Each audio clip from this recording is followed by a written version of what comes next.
नमस्कार।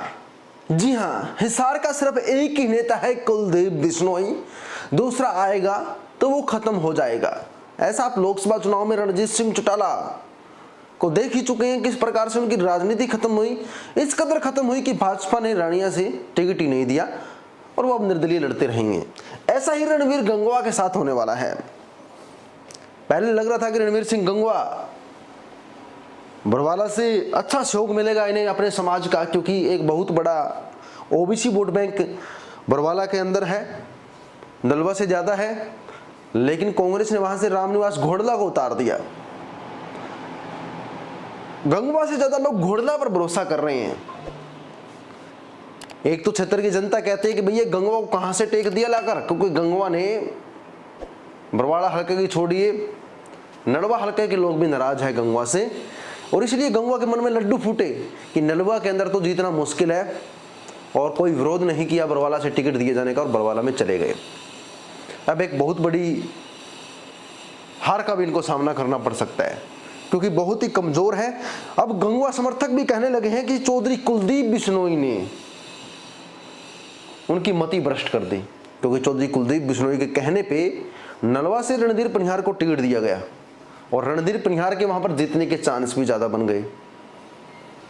चलिए टिकट सही है, पार्टी ने सही दिया भाई, ओबीसी बड़ा वोट बैंक है बरवाला के अंदर और जाट वोट बैंक नलवा के अंदर है, तो ऐसे ऐसे उथल पुथल कर दे।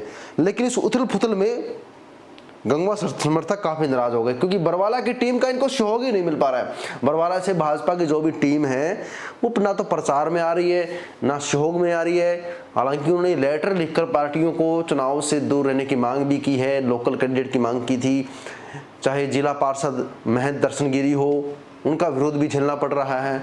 और यहाँ तक कि अब चुनाव प्रचार करने जाते हैं, जो उनके साथ टीम होती है वो उनकी पर्सनल टीम है, जो नलवा से साथ लेकर चलते हैं, यानी नलवा के लोगों को बुलाते हैं। रणधीर पनिहार अपनी टीम से काम कर रहे हैं और नलवा की जो भाजपा की टीम है वो बरवाला में काम कर रही है। सबसे बड़ी चुनौती तो रामनिवास घोड़ला तो थी ही थी। दूसरी सबसे बड़ी चुनौती गंगवा के लिए बन चुकी संजना सात रोड। जी हाँ, जाट बिल्कुल नाराज थे। अब घोड़ला कि जीतने के चांसेस ज्यादा है, क्योंकि एक ओबीसी बहुत बड़ा वोट बैंक घोड़ला के पक्ष में जाने वाला है, और वहीं से जाट वोट बैंक जिसमें से कुछ संजना सात रोड लगा लेगी वो भी घोड़ला के पास जाने वाला है।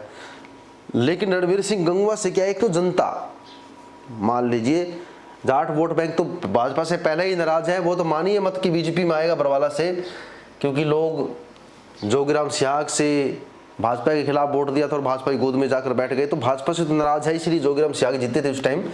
और रामनिवास घोड़ला के निर्दलीय खड़ा होने की वजह से कांग्रेस के भूपेंद्र गंगवा के टिकट देने की वजह से ओबीसी वोट बैंक दो धड़ों में बट गया और वो हार का सामना करना पड़ा। अब हो क्या रहा है, गंगवा है एक साइड बीजेपी से, दूसरी साइड घोड़ला है। ओबीसी वोट बैंक गंगवा से ज्यादा घोड़ला के पास जाएगा, और जो जाट वोट बैंक है कांग्रेस पार्टी का जाट वोट वो घोड़ला के पास जाएगा।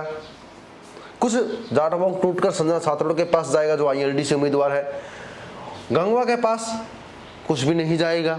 इस कारण गंगवा को हार का सामना करना पड़ रहा है। इस कारण उनके जो भी वोटर है, जो भी समर्थक है, पहले से ही कहने लगे हैं कि कुलदीप बिश्नोई ने हमारी तो ऐसी तैसी कर दी। अब इसका दोष किसी न किसी पे तो मलना ही है, तो चौधरी कुलदीप बिश्नोई पे मला जा रहा है।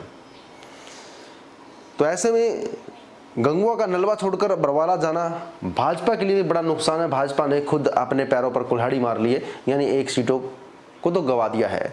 अब नलवा से रणधीर पनिहार से ज्यादा भाजपा मजबूत है। कैंडिडेट वहां पर रणधीर पनिहार मजबूत नहीं है, लेकिन भाजपा मजबूत है, और इसी का सहारा रणधीर पनिहार को मिल सकता है, क्योंकि रणधीर पनिहार के साथ जाट वोट बैंक और ओबीसी वोट बैंक दोनों उनके साथ है, और वहीं पर कांग्रेस कैंडिडेट अनिल मान के साथ पूरा का पूरा जाट वोट बैंक साथ में है। तो टक्कर होने वाली है, और इस टक्कर में कौन आगे निकलेगा ये जल्दी बताएंगे। लेकिन इतना कह सकते हैं कि रणधीर पनिहार वहां से मजबूत स्थिति में है। अगर गंगवा होते तो वहां से एक तरफा गंगवा निकाल लेते। अब आपका क्या सोचना है कमेंट करें।